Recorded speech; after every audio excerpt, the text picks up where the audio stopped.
नमस्कार। शादी ब्याह में एगो और रसम होला लावा भूजे के, तो ओमे ननद लावा भूजेली अब उनका गाड़ियों सुने के पड़ेला, तो गाना सुनी जा, रो रो लोग गाई जा।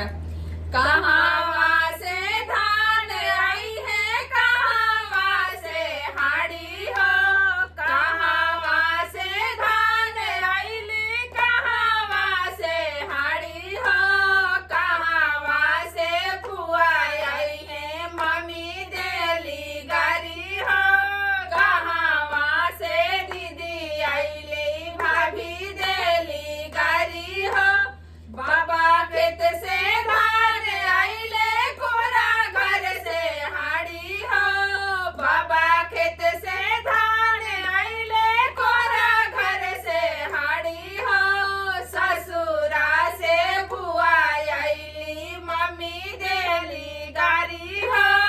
ससुरा से दीदी आईली, भाभी देली गारी हो, कहा तू तायन तो देबो सबके साया साड़ी हो, कहा तू तायन तो देबो सबके साया साड़ी हो, संगा में दारजिया देबो लावा के भुजाई हो,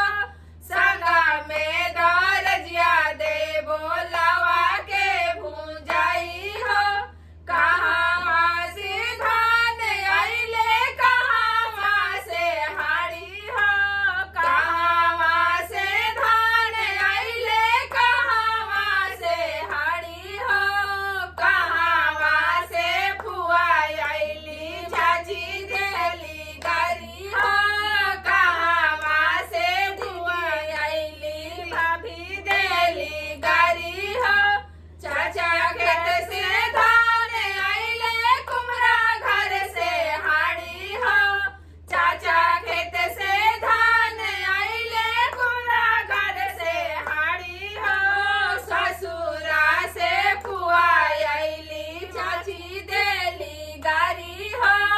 ससुरा से दीदी आईली, भाभी देली गारी हो,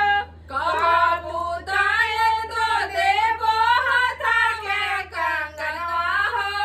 कहबू तायन तो देबो हाथा के कंगनवा हो, संगवा में सोनरा देबो लावा के भुजाई हो, संगवा में सोनरा देबो लावा के भुजाई हो,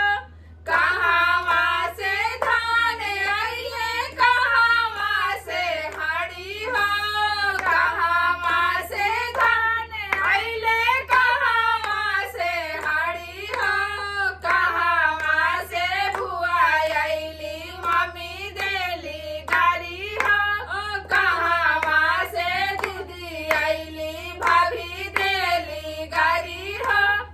धन्यवाद। गाना अच्छा लगे तो जरूर वीडियो के लाइक करी जा, चैनल पर नया बनी जा तो सब्सक्राइब करके जाई जा, हमनी के और फेसबुक के भी पेज बा, ओकरो को फॉलो करी जा और शेयर भी करी जा, अच्छा अच्छा कमेंट करी जा। धन्यवाद।